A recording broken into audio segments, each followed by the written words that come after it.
Alors on a les mêmes questions, les mêmes interrogations, certaines convictions et beaucoup d'incertitudes.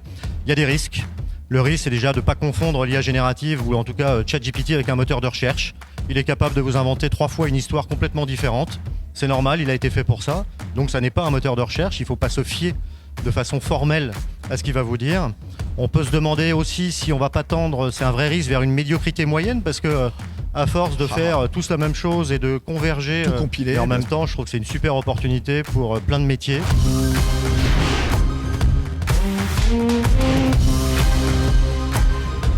Le 8e congrès de l'entreprise du futur au Groupama Stadium de Lyon. On est installé au studio Okedito ici donc, et on y parle beaucoup de transformation digitale, de révolution digitale, de l'intelligence artificielle générative. Et encore une belle réussite qu'on avait envie de vous proposer aujourd'hui, c'est celle de Wedia, fondée et dirigée par Nicolas Boutet. Bonjour. Bonjour Fabrice Lundy. Nicolas Boutet, vous êtes à la tête de Wedia, qui est une entreprise cotée en bourse, qui est une solution de DAM, Digital Asset Management, puissante, puisque Wedia est considéré comme l'un des meilleurs DAM vidéo au monde. Alors, il va falloir nous faire une petite explication de texte quand même. Nicolas.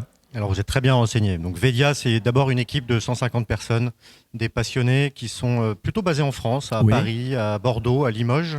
Mais depuis la France, on a réussi à séduire plus de 5000 clients dans plus de 120 pays. Donc une belle réussite dont je suis fier, pour mes équipes. Elle a quelle année cette boîte ? Alors elle a été créée en 2000, elle a eu son parcours, mais ça fait maintenant une dizaine d'années qu'on est dans le domaine que vous venez d'évoquer. Alors je vais essayer plutôt de l'expliquer du point de vue de nos clients. Oui. Nos clients, ce sont les marques, les équipes marketing, communication. Je ne vais pas vous surprendre en vous disant que de plus en plus, ils diffusent de la photo, de la vidéo, de la 3D. Normal. Et ils les diffusent sur des canaux digitaux, etc. Mais avant de faire tout ça, il faut pouvoir stocker, organiser, ranger tous ces contenus visuels. Ça fait partie effectivement de notre métier. On les diffuse également sur tous les canaux que je viens de citer. Et une de nos ambitions, c'est finalement d'aider tous ces clients à mesurer l'efficacité de ces contenus. Et peut-être essayer de réduire un peu la pléthore de contenus visuels, d'autant que ces contenus ont un impact sur la planète et sur les émissions carbonées. Bien sûr. Voilà. Donc l'idée, c'est quoi ? C'est d'optimiser l'expérience de vos clients sur tous les canaux de communication, de gagner du temps, d'économiser, faire de la place, faire un peu de ménage. C'est tout ça en même temps. Hein. C'est tout ça. Aujourd'hui, nos clients, c'est des grandes marques et d'autres beaucoup moins connues.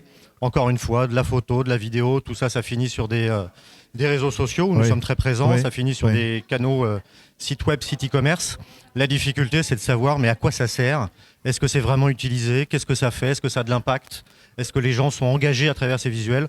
C'est tout ça qu'on essaye de faire de façon la plus fluide pour nos utilisateurs qui sont encore une fois les personnes du marketing et de la communication. C'est intéressant, Nicolas Boutet, parce que dans l'histoire de Wedia, donc il y a 20 et quelques années, 23 ans, au début, les marques, c'était pas du tout dans votre prisme. Vous étiez plutôt sur la presse, dirigé vers la presse. Et puis, il y a eu un basculement. C'est toujours intéressant de connaître un peu l'histoire des entreprises et comment des entreprises s'adaptent. Tout à fait. Alors encore une fois, vous êtes très bien renseigné puisque notre parcours a commencé avec la presse. Oui. Nos clients, c'était l'équipe, les Échos, le Parisien. Oui. Et on était déjà dans la gestion de contenu. Alors les contenus étaient textuels, ils étaient photos. Bien sûr. Ils sont devenus vidéo au fil du temps parce que les groupes de presse étaient présents sur les sites web. Et donc c'est finalement tout cet accompagnement qu'on a fait pendant des années. On s'est dit un jour, mais est-ce que ça ne peut pas servir à d'autres acteurs ? Finalement, le marketing, la communication. Et quelque part, les marques sont aujourd'hui des médias. Et c'est un peu dans cette logique-là qu'on a transformé l'entreprise. Ça a pris du temps, ça n'a pas toujours été facile. Il a fallu expliquer en interne aussi. C'est souvent la plus grande des difficultés. Oui. Mais aujourd'hui, effectivement, on a réussi cette transformation. Et on est présent sur un marché qui est, somme toute, bien plus vaste que ne l'était celui de la presse. Oui, et puis là, ça va se poursuivre parce que là, vous avez eu cette bonne idée pour coller à l'ère du temps et quelque part pour mieux répondre aux besoins des marques, des distributeurs qui cherchent un contenu de plus en plus personnalisé. Vous avez lancé une filiale qui s'appelle Wedia.ai, intelligence artificielle. C'est un outil d'intelligence artificielle générative, voilà, dont on parle beaucoup. Comment vous allez l'utiliser justement ? Alors on l'utilise sur plusieurs aspects. J'ai parlé de visuel, donc effectivement la première évidence, c'est qu'aujourd'hui pour générer des photos, enfin pour faire de la photo ou de la vidéo, il fallait se déplacer dans un studio, peut-être aller sur une plage aux Maldives ou une pente enneigée. Alors c'est vrai que les voyages ont du bon, mais ils ont d'autres impacts. Aujourd'hui avec l'IA générative, on est capable de générer des visuels qui sont à la fois un mixte de visuels existants, Bien. les produits de nos clients Oui. ou les valeurs de nos clients, mais dans des univers complètement différents, complètement imaginés. Et de ce point de vue-là, l'IA générative apporte énormément. C'est vrai dans le texte aussi, sur les réseaux sociaux, les community managers, social media managers ont besoin de rajouter une légende. Oui. Aujourd'hui, force est de constater que ChatGPT ou ses alter ego sont capables d'accompagner, si ce n'est de faire à la place d'eux, mais en tout cas d'accompagner tous ces acteurs dans la création de ces contenus, qu'ils soient texte ou visuels. L'idée, c'est quoi? C'est de générer des images parfaites. Je ne sais pas s'il existe des images parfaites, de créer une image qui n'existe pas encore, c'est ça aussi? Ah, c'est exactement ça. On a un client dans la cosmétique. Ouais. On a des packshots de crème solaire. Oui. Et il voulait effectivement avoir son packshot de crème solaire sur une pente enneigée ou sur une plage aux Maldives. Et ça, aujourd'hui, on est capable de le faire de façon complètement artificielle, en représentant et en illustrant le produit du client et pas un produit fictif. Et comment on crée cette image parfaite, cette image qui n'existe pas encore? La base, elle se nourrit de quoi alors? Alors au départ, la base s'est nourrie de milliards de photos présents effectivement sur le web. Et ces milliards de photos qui ont été décrites, commentées, servent aujourd'hui à alimenter ce qu'on appelle ces réseaux de neurones pour être capable de créer, encore une fois, automatiquement, un univers complètement fantasmé, une canette de coca qui se balade dans l'espace. C'est pas facile à faire si on veut le faire véritablement, c'est beaucoup plus facile à faire avec l'IA générative. Ouais, l'IA générative qui peut susciter un certain nombre de questions, de réserves. Voilà, pendant combien de temps, je ne sais pas encore. Qu'est-ce que vous nous dites, vous qui êtes un acteur quelque part de cette IA générative, et des patrons de PME s'interrogent en disant, moi, comment je peux l'utiliser? Alors on a les mêmes questions, les mêmes interrogations, certaines convictions et beaucoup d'incertitudes. Il y a des risques. Le risque, c'est déjà de ne pas confondre l'IA générative ou en tout cas ChatGPT avec un moteur de recherche. Il est capable de vous inventer 3 fois une histoire complètement différente. C'est normal, il a été fait pour ça. Donc ça n'est pas un moteur de recherche, il ne faut pas se fier de façon formelle à ce qu'il va vous dire. On peut se demander aussi si on ne va pas tendre, c'est un vrai risque, vers une médiocrité moyenne, parce que à force de faire tous la même chose et de converger tout compiler, bien vers sûr. Ce que nous propose l'IA, à quoi ça va ressembler. Mais en même temps, je trouve que c'est une super opportunité pour plein de métiers.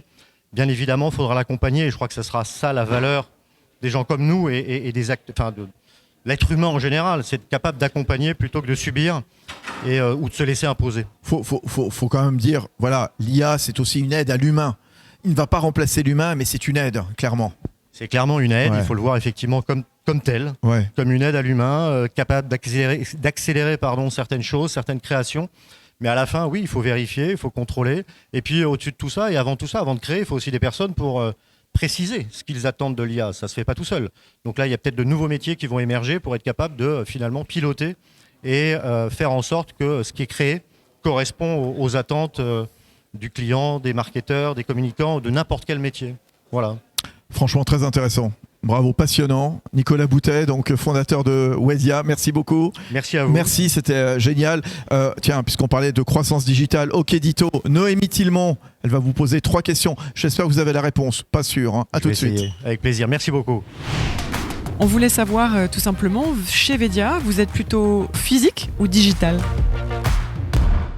Alors chez Wedia, nous sommes éditeurs de logiciels, donc on est digital d'abord, mais physique aussi. Je crois que la rencontre entre les personnes, que ce soit nos équipes ou que ce soit avec nos clients, est primordiale. Donc on milite pour que ces échanges continuent d'exister et que tout ne soit pas digital.